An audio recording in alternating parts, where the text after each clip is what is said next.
Okay, I have a question for you. So, if an owl just whizzed into your house with a letter from Hogwarts that confirmed your magical powers, what would you use them for? What changes would you wave your wand and make? What are the things about your field, your industry, your sector that you have been wanting to disrupt and you've been imagining something new? If you're listening to this, you probably have a vision for a more just future that you want to see. But as we bump up against the guardrails and the barriers that are baked into our systems that were all designed to be there to maintain the status quo, we become unsure. We have imposter thoughts. We start feeling that self-fulfilling loop of perfectionism and procrastination. Essentially, we forget our magic and we forget our potential to shape change.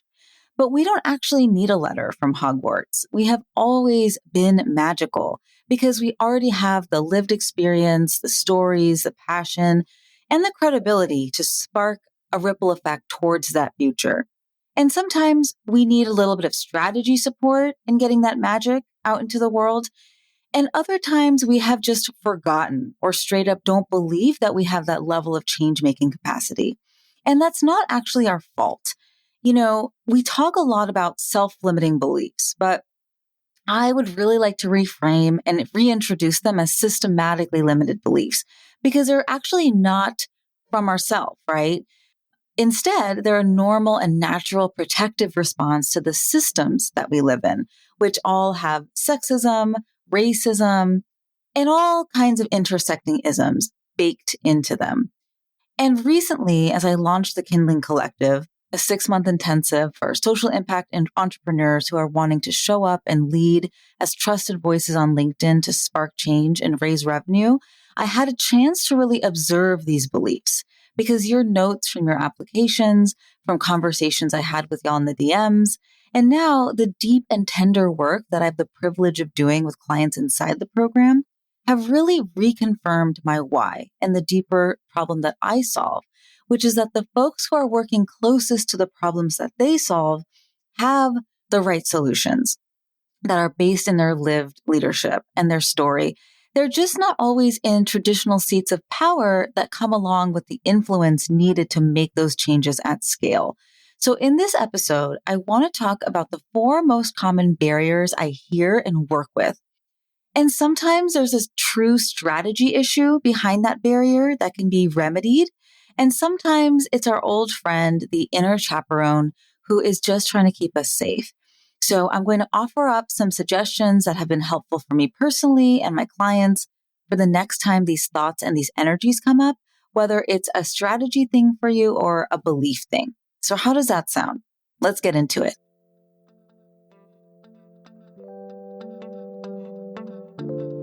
Three, two, one. Welcome to the Campfire Circle.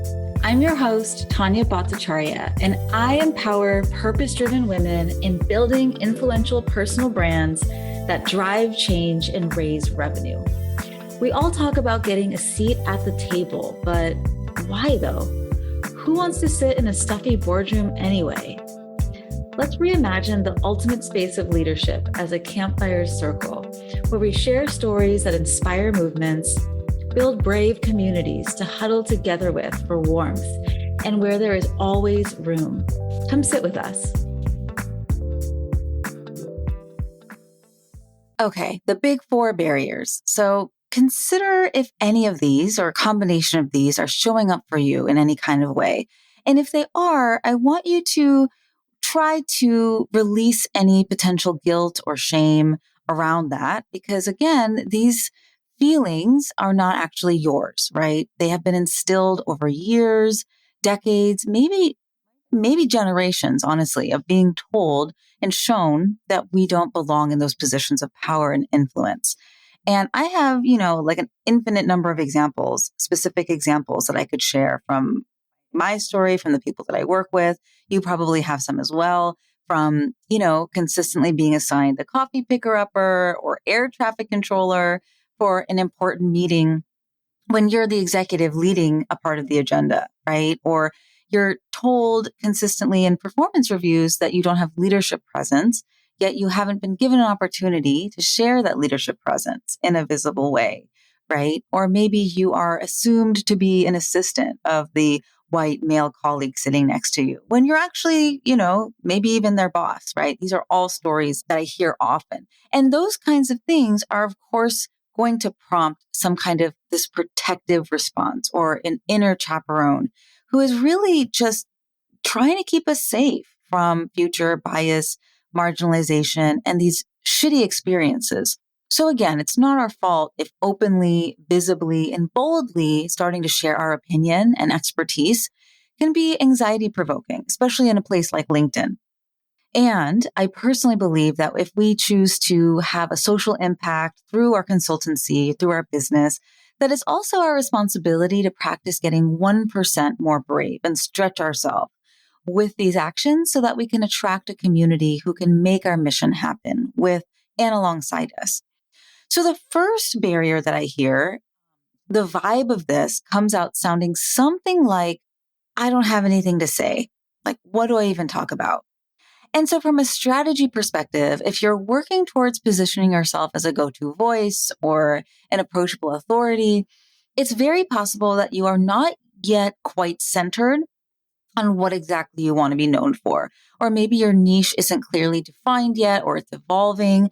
And so, if you don't have clarity in who you serve or why you serve them, it can be really hard to know what to say or how to say it or where to start. And so from that point of view, the strategic piece of getting clarity around your foundational brand message will solve that issue. And what I mean by that, by getting, what does getting clarity on your foundational brand message mean? So a couple things. So I think first, you got to come up with that clear yet specific vision for the world that you're trying to create and really put words to your mission and your positioning in the market. And then settling into that niche of who you serve, which you could also think of the people that you stand for, right?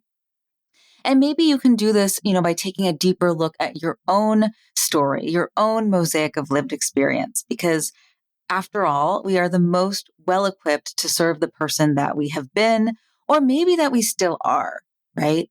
And part of that includes crafting your powerful origin story or brand story or founder story that really positions you as that guide, that Dumbledore, that makes the right people see themselves reflected back in your journey, in that story that you're sharing, and begin to lean in. Maybe not the first time you share it.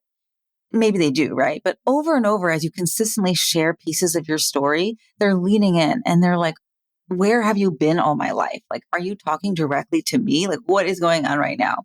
And at that point, as that starts to happen, maybe even before, you start to fall in love with the work that you do again. Your mind becomes like a open faucet of ideas and stories and wisdom and, ultimately content. And you never run out of things to say because you are in a deep relationship with your why. And this is something that I've realized after working with enough people because it really happens almost every time. You begin to remember how powerful your work is and how needed. And that helps you continue to show up and overcome the systematically limited belief that you have nothing to say. Because first of all, you remember that you do have plenty to say. And then secondly, too, that the people that you serve, who you're clear on who they are, first of all, they need to hear it, right? And because you are getting in deeper relationship with them, you are a guide for them, and you know exactly who they are, you become more and more intimately aware about what they're dealing with, what they're Googling at night, what they are talking to their colleagues about in their masterminds and executive forums. And so you have plenty of things to talk about. Because if you are sharing your insights on the things that your clients are already thinking about and wrestling with, you will be seen as a go-to trusted voice that you are, right? So listen, I know you want to stand out as a go-to, influential, trusted voice on LinkedIn, not just to boost your revenue and raise your rates, but to also drive change and build community with other decision makers. That's why I created this free masterclass for people who are serious about turning their LinkedIn into a hub of opportunities without spending a ton of time online or creating content. I'm demystifying LinkedIn once and for all by sharing actual to-do lists and the same insights I've taught to over 50 social impact entrepreneurs, so they too can be lazy on LinkedIn.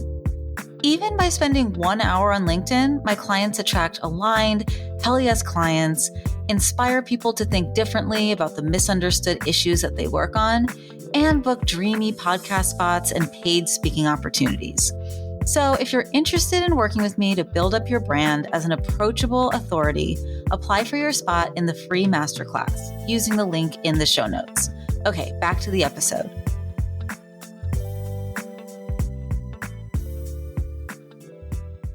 So the second big barrier that I hear all the time is I feel invisible. I feel forgotten about on LinkedIn. I post something and then I get discouraged because there's crickets on my post.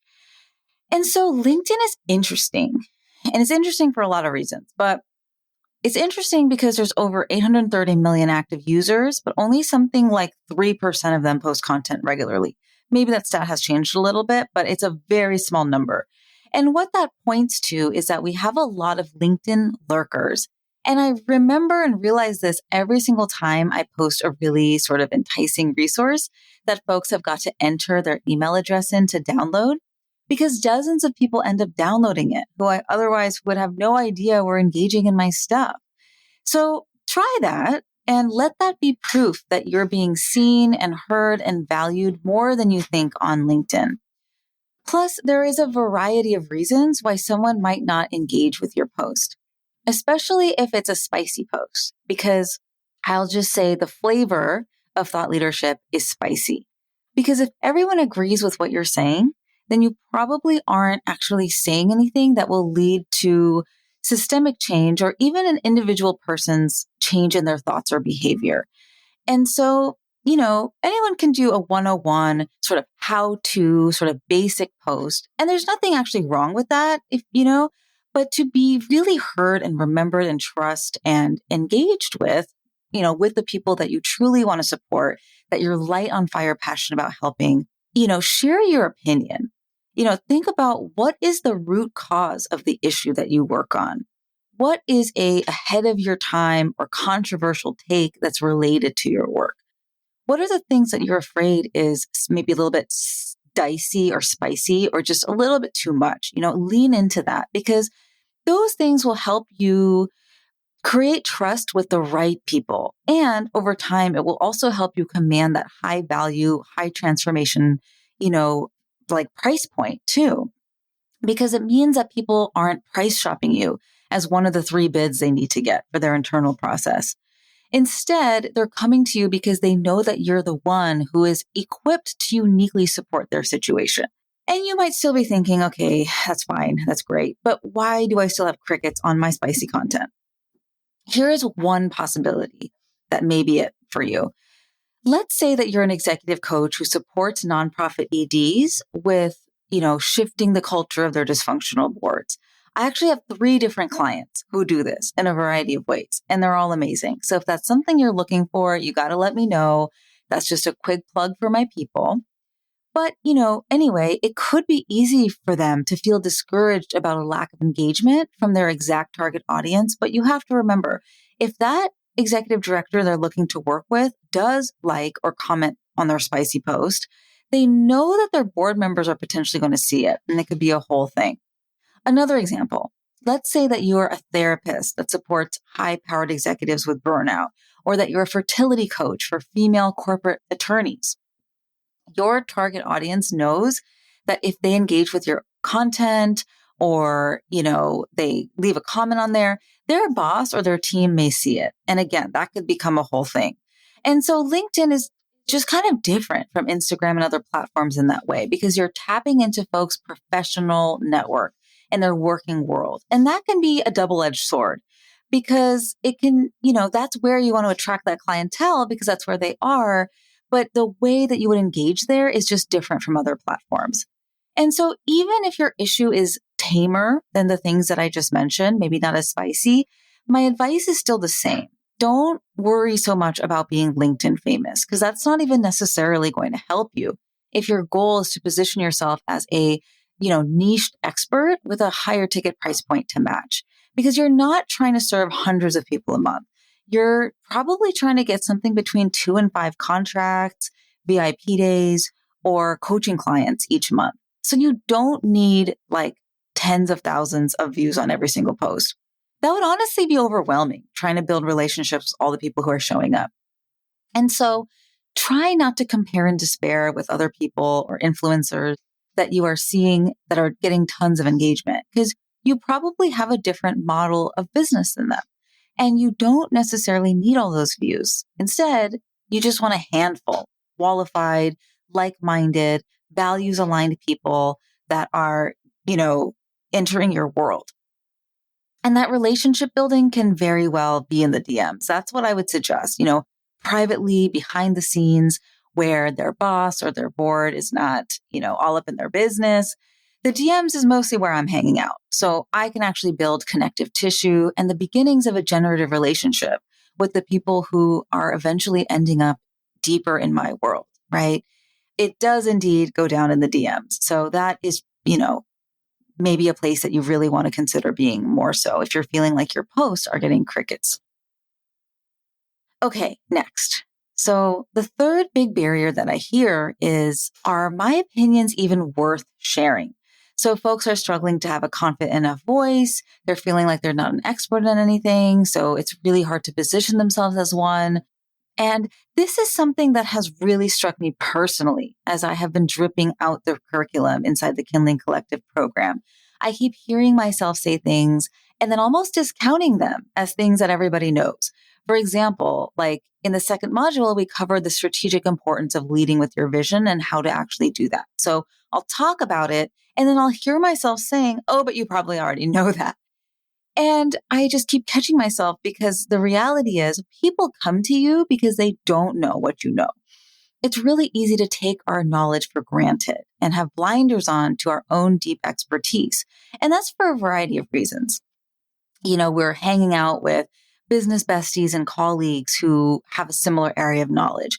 We consume content and attend conferences and listen to podcasts about our thing to further feed our expertise because we're just like about it, And so ironically, it may feel like you don't know enough about what you do to call yourself an expert, either because you're blinded to it from doing it every single day, or maybe you're always hanging out and learning from people with more experience in it. But it's not like there's a binary of experts and non-experts, right? There's a spectrum. And there are always people who are a few steps ahead of us on the path that we get to look up to and learn from. And there's always people a few steps behind us on the path that we can also collaborate with and maybe who we can mentor. And there are a bunch of people, if like an infinite number of people almost, who know there's a path somewhere that they want to be on and they can't even find it. And so those are the people that we can support if we are sharing our opinions on LinkedIn, because that is shining a light on an entryway to that path for them.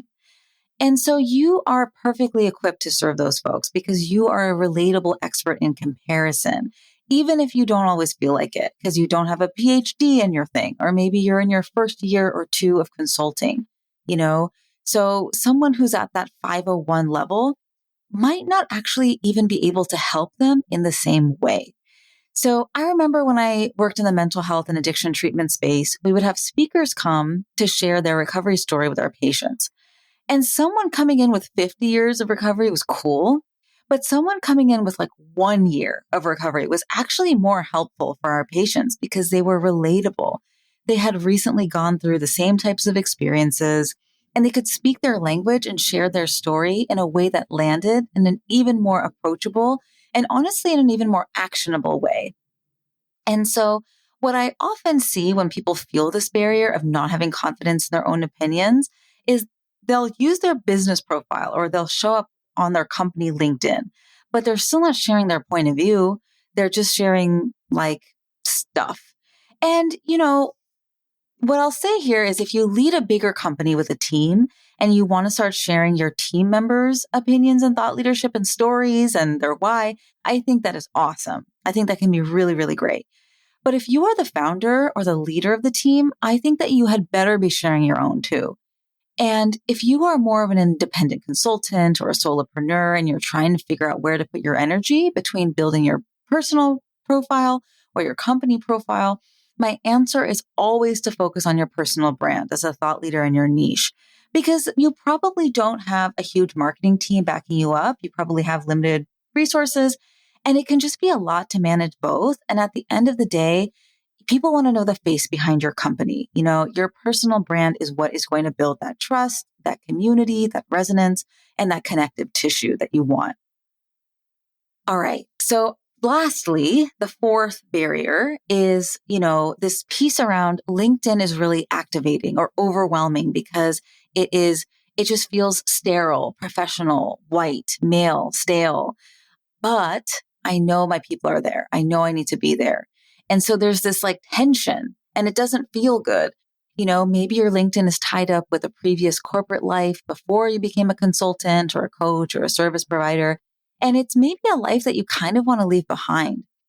Or maybe you're trying to find your voice in a space that is really polarized, like you're not something enough for the more kind of radical out there space. And maybe you're too much for the let's ignore all the issues crowd.